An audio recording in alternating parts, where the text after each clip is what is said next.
is Chris Clow. Um, I apologize first if I'm a little bit under the weather or I haven't been feeling very well, but I have to do this. I'd like to do a presentation with this assignment.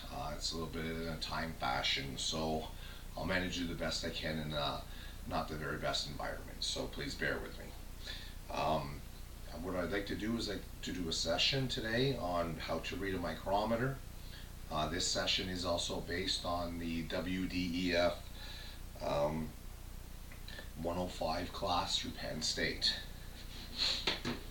First of all, what I'd like to do is the main objective is how to read a micrometer. A micrometer is a piece of equipment that millwrights and other tradesmen use. Generally speaking, it reads to within 1,000th of an inch, and it's a very important tool in our arsenal, as well as we should have a complete understanding on how to use it and what the implications are. There's many different types of micrometers. This here is a stand, and this here is the most common, probably 0 to 1 outside micrometer. Micrometers come in metric. They also come in specialized digital readouts, specialty applications with points, machined edges. A lot of them also come in kits. And a lot of the more advanced kits will have gauge bars for testing and maintaining the accuracy of the units.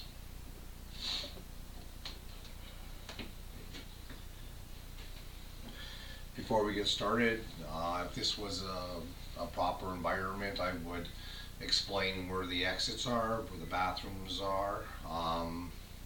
I would welcome everyone into the class. I would try to judge the class, maybe ask everyone for their experience, and if things are a little bit tense, I may ask someone to just take turns and go through the class, and that's fine. Sometimes if you just go off topic and you even ask if there's something that someone wants to say, such as even what's unique about yourself. So I find that if you give a background or the knowledge or whatever, sometimes you can get a feel for the class. And basically, we just want everybody to be comfortable, to participate, to create the best environment that we can. When I'm addressing the class, I want to look around. I want to involve everyone. I would like to genuinely have everybody's attention and for them to be interested in the class. Now, in order to do that, usually I try to give like a little theory or a speech or something. So in micrometer, using the use of micrometer, this is going to be a brief lesson on how to use a micrometer, I would propose to the class that it's an essential part of our trade. And it's a basic part, but once you can adapt and you can learn the philosophy on how measurement of 0,000ths of an inch, on how to use the micrometer, the appreciation of the tolerances and everything. This is a stepping stone for you to advance into alignments and more accurate measurements and more advanced fields of our trade. And I think that's really important, and I would also try to use that as a selling point, that you need to be interested in this, because not only is it part of the trade, but you're going to get more work. I'm going to do a sales job. I'm going to explain to you why this is critical, why you need to learn this, and how valuable of a tool it is. Alright, so basically, once I try to get the class settled, everyone's in, I've done the legalities, everyone's knows who everybody is, and we've kind of got things calmed down, then I can get into the core of the lesson. So basically, what I want to do is get them familiar. Okay, so a micrometer basically has parts.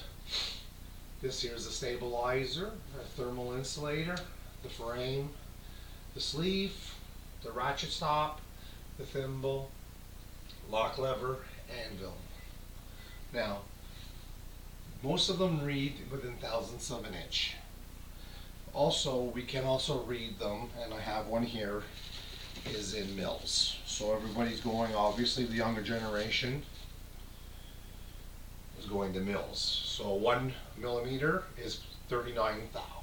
So tenths, hundredths, thousandths. So 3, 9, that's where we get that dimension. Now the basic principle is it's just a screw.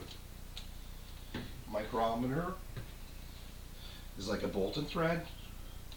Right hand turn downwards, left hand turned outwards, right hand. So it's machined edges on the ends, and basically all we're doing is we're measuring the gap. So this critical gap here is where we get our measurements.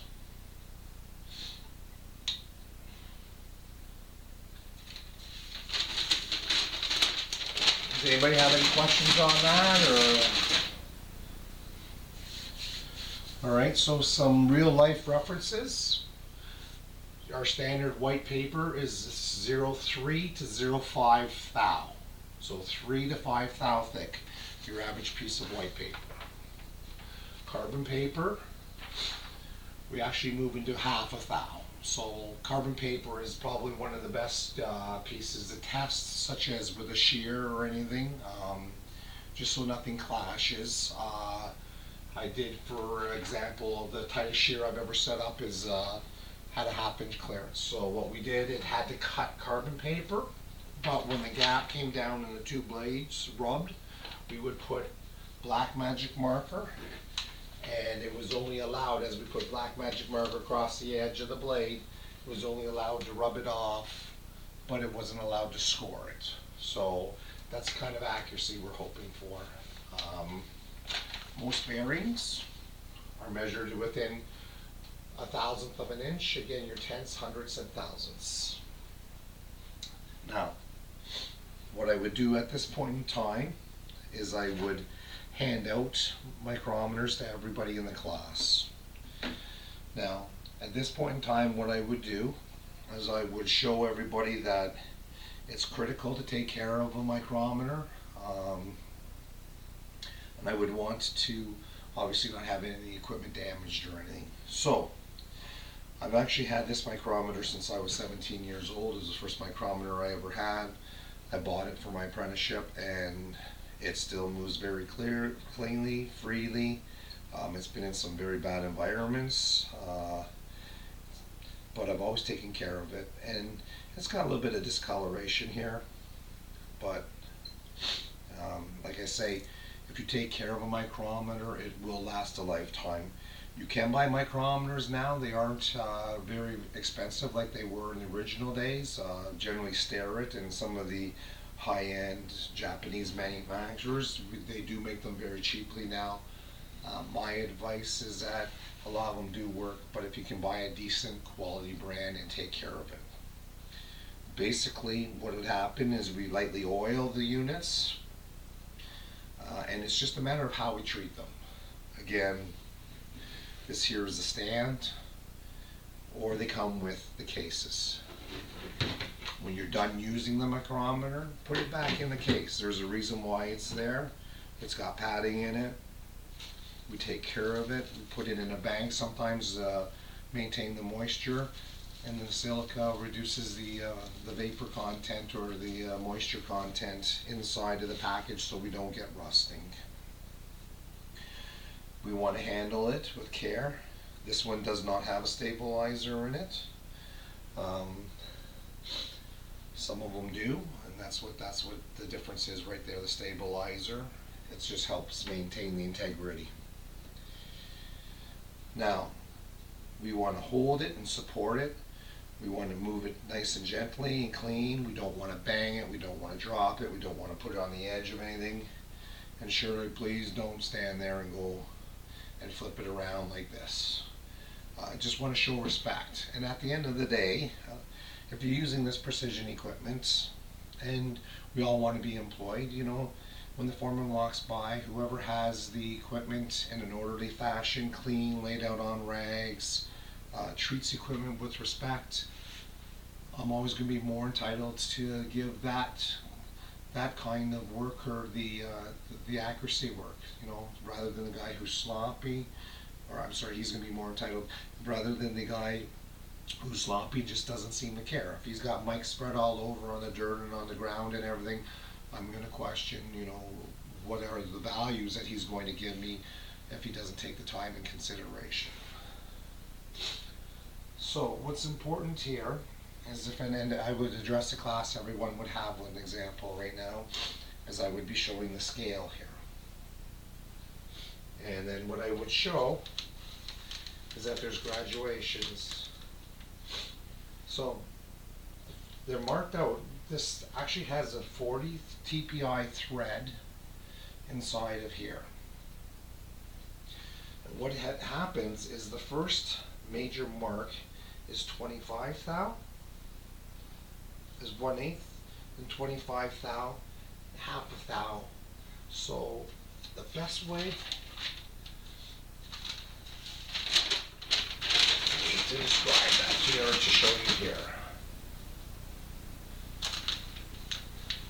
is right here. This is a close-up. So at the 0 point there, that's 25, that's 50, 75, and 1.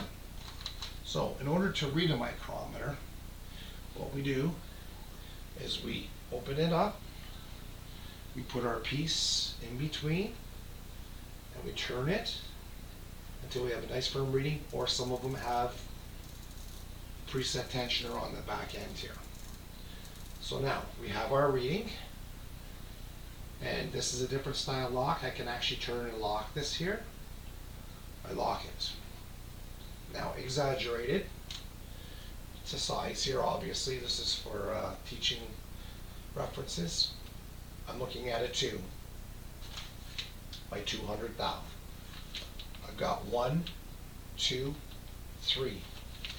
3 of these represents 0.750, and then when I look at on the collar here, I'm lined up here with the 1 thou. So I take the 2, the 3 times the 25s, which gives me 750, and the 1, and that's how I get 276. Does everybody get that? So I would ask everybody in the class if they're following along, if they have the scale, if they see everything, that is perfectly clear. And again, everyone would have a hand-ons unit, and I truly believe that's the best way to learn.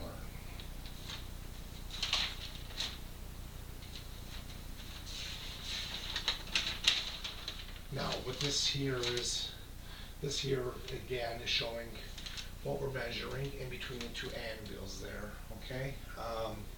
And then this here is just a rare sketch, like a bad sketch, sorry, I apologize. But you can also measure depth. So there's different ways of measuring things.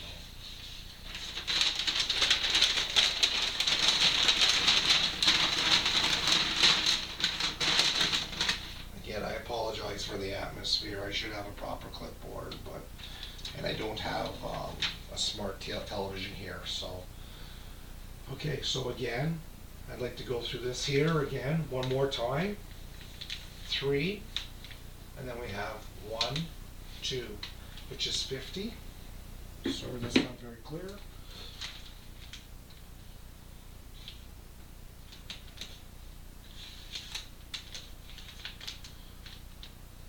And then when we line up here, we have 4. So we get the 3 here, the 50, which would be two of these guys here, basically. 1, 2. 2 times the 25 is a 50. And then on the collar, the axial line here lines up. That's a 4 thou. So that way we get 354. So 354. All right. And then what I would do is I would ask everybody to look at this one here and to figure this one out. And at that point in time, I may just walk around the room and, excuse me, if people aren't comfortable, I can actually just see and visually judge, who's having an easy time, or when I walk by, see the numbers, or not to make anybody feel, uncomfortable, I would maybe just help the certain individual at that point in time. So obviously the 3, we have the 2, which is a 50, and then the 9 lines up there. So again, if I've walked around, I've asked everybody if they're comfortable or not. We've gone through several examples now. And then the only other thing I would throw at them would be